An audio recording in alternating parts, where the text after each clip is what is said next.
Hello everybody, Daz here. I welcome myself to my own YouTube channel. I wasn't here for a month and a half probably. Too much work. Many of you know what this means. So hobby is not always the first choice, but I'm here.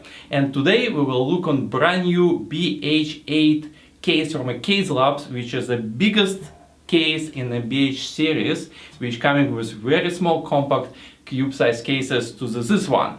And some of you maybe remember that last year I reviewed BH7, which was the biggest case at that time, and my only complaint and wish was maybe to have something a little bit bigger. And now 1 year later we actually have a little bit bigger case that probably will work really well for my own needs. I hope so. So we'll see. Anyways, so what today we're going to do is not unboxing, we will do boxing or maybe reboxing. So grammar police people, you can be useful for a change, so let me know what it is when we do in reverse. But I already did assemble, look everything inside, got some idea what the differences between BH7 and BH8, and I would like to give you a scoop of this model. Well, first of all, before we even go into any details about the case itself, I would like to show you, I'll bring you attention, not show, because you already see it for 2 minutes now, the brand new color. This is a, I forgot the Caselabs name, but it's kind of sky blue color. Very interesting texture of the paint. At first glance, it looks like a little bit of pearl, but actually it's not a pearl, but the surface of the paint kind of really bizarre that give you a pearl effect. I don't even know what it is. I'll try to give you a couple macro shots, and some of you who's more proficient into the paint can tell me what that thing is, but it looks absolutely awesome. I wanted something greenish or bluish in terms of my own build, so I got a blue one. Keeping in mind that my previous BH7 case that right here, right, was a green, so obviously second green case wouldn't be that interesting. So now we have a 2 point of references that I will keep showing you BH7 and keep talking about BH8, so you can get some idea what the differences between two models and maybe help you to decide which one you want. Alright, so let's look at a almost completely disassembled frame, so to speak. So this one can take, I believe, up to extended ATX. I have 8 slots for PCIe, so this is pretty big motherboard. I have just a standard ATX. I already showed you that it is Gigabyte Designate X99, 399, sorry. So this Threadripper model. So this will be just fine. I wouldn't will take all the space that can be utilized by this motherboard plate that I removed. So let's look on the options about hard drives and power supply. The signature feature, if you will, of BH series that hard drives, SSDs, everything is get hidden in the bottom portion of the case right there. And because removing the cover itself, it kind of not very easy task, because for example this one requires 14 screws and this one probably requires 12 or so. So removing the frame, cover, it's actually kind of pain in the ass, if you will. So Caselabs come up with modular solutions that you can remove a bottom section of the case and have your mounting for SSDs, hard drives readily available just by removing them. So unlike of BH7, which also has a hard drive cage, so you see this is model. So you have one mounting for 3 HDDs attached to the plate. If you need more for whatever reason, you can have another one which gives you 6. It's very similar to what we have on BH7. So if I show you, I'm not sure what side. Okay, so this plate without ventilation, but this is exactly the same size of the plate that has 2 hard drives cages attached to it. I don't really use in this model because I have one SSD. And speaking of which, we have now a new cutout which is not available on BH7. We have this little cutout for putting two standard 2.5-inch SSDs. So you could have a like older style the model, not M.2, which is many people now opting for, just putting hard drive or SSD right on a motherboard. So there's a two of those you can have right there, and everything just mounted with a couple screws and you have it. This one is same story, you have 4 screws mounting. So SSDs and hard drives, this is the first option. For the power supply, there's no real difference, same thing, ventilation slots, enough space to put pretty big power supply module if you need to. But now, as you saw probably on my couple of my videos before, that everything goes into miniaturization mode, and even 850 power supply from ViewSonic I reviewed last month, it was literally the size of the models that you would expect for something like half wattage, like 450 or something, and this was like 850, still like this. So there's a plenty of space inside of this case that you can still utilize maybe from other things, such as maybe you can put your pump, or you might have a reservoir that's too big, so it partially can go into the bottom section of the case. So extra space always welcome, and if you don't use it, fine, but if you need to, it's there. Next level of this case is plate for your motherboard.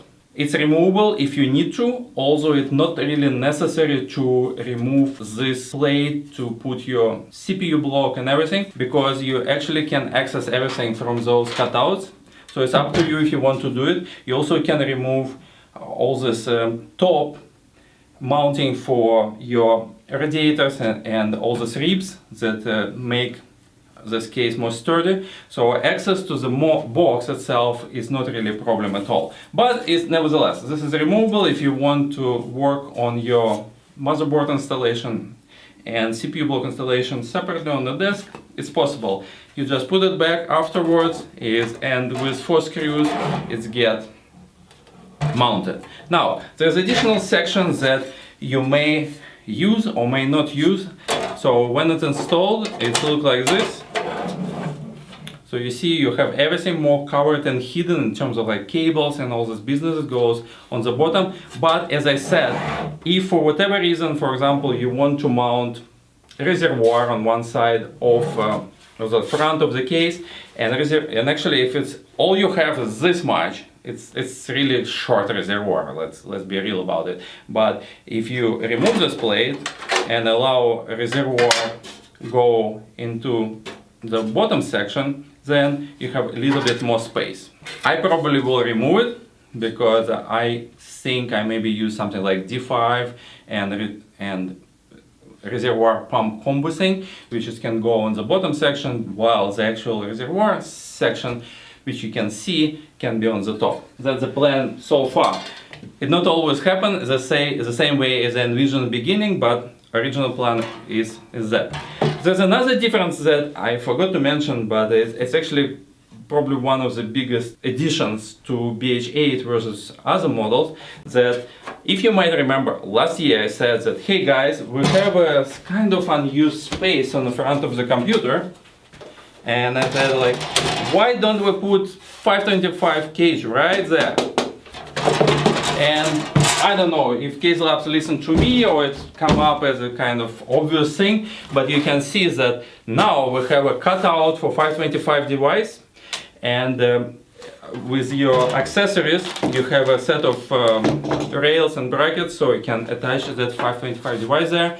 So it's actually very good for like water cooling guys like myself, because if you're still like old school, you like a fan controller, or you just want really fancy fan controller such as Aqua Computer, Aqua Aero, this would be like perfect spot to put it there. You have your screen, all this fancy stuff going on. So yeah, this is potentially, I'm still thinking what to do with that, because I have two opportunities. One is to put Aqua Aero, which I still have for many years and never really used, but it's really fancy things, and maybe finally I can use it.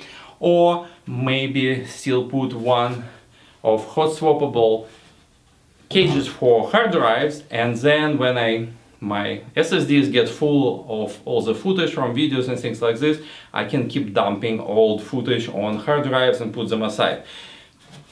Moving a little bit further, on the front, there is a plate with mounts that you can bolt your dual radiator there or just intake fans. I'm always saying that I think it's stupid to put a radiator in front of your computer, because the idea is to take heat away. And there's a lot of debate always about this, but I still stand by that. I always trying to take heat out. So, but nevertheless, if you want to, there's a space for your radiator in front or your intake fans on the front, if you don't want to have a radiator on top. My plan for that would be to have actually 2 radiators on top of my computer, and that will allow me to have really slow fans. And the options that I ordered, my cover and mounting, is cover with 2 ventilated cutouts, so there's spaces to radiate and everything. What you can do if you don't need it, you can either have half solid, and I actually can show it to you. So you can see these models that I built last year. I have one cutout for radiator, but second half is completely solid. Or you can have a glass window here, or acrylic glass window here, and you can admire your stuff. So it's up to you for showcase cutout or more functional cutout. I decided on more functional, 2 windows on the sides. You can see both sides has windows, which I removed right now, so you can see things a little bit better. So how you mount radiators? Unlike bigger models, which has this amazing system of so-called drop-in radiator things, then you have your radiator attached to your mounting bracket, and you literally like drop it in and bolt it. Here, unfortunately, they didn't do it this way, although I don't know why. I think they could do it, but for whatever reason, it's slightly different. So essentially, what you need to do, you need to remove this side panel that make the case rigid. That allowed you to use those 2 cutouts, and you literally bolt your radiator to the holding plate. You literally slide it like this. And why you do it this way in most cases is just because when you have all this motherboard in place and all this hardware and tubing possibly already in place, it will be really tight. So it's a bigger case, but it's still tight case. So your normal assembly procedure will be like sliding like this, holding it with your hand while trying to fix it with those screws. Not like optimal way, but not at the end of the world, and not the biggest challenge us as a modders can see or have to deal with. I think that's a better word. So that's what's happening here. Let me take away all these little thingies, and I want to give you some impression of what the size of this computer is comparing with BH7. So you can see this is how things get fixed. So in the end, basically that's the size of this computer. All right? It looks like small, but for those of you who use BH7 will be surprised. Like BH7 look much bigger than smaller models, but look at that. Maybe I put it on the side. So this is how bigger BH8 is. So comparing to BH8, 7 now looks really tiny. Also, I remember that looking on the smaller models, that look like humongous, right? So that's how things looks. Green is absolutely awesome color. I still love it. Absolutely love it. But blue will be my new choice. And will be interesting to select cables combination and things like this. So it will be interesting process. So that's all for BH8. I hope it gives you some idea what to expect from this case. I absolutely love this series. The handles is absolutely amazing thing. You can carry it any way you want. I keep carrying this one in the office like all the time. Why? Is because I use it as a little bit as some test bench, and also I use it sometimes to test the lights or use for 3D printing. And so you just take those handles and carry it almost like, I don't know, like a box. Enough talking today. I would like to thank you, all of you who keep hanging in my channel despite my disappearance. Happy New Year!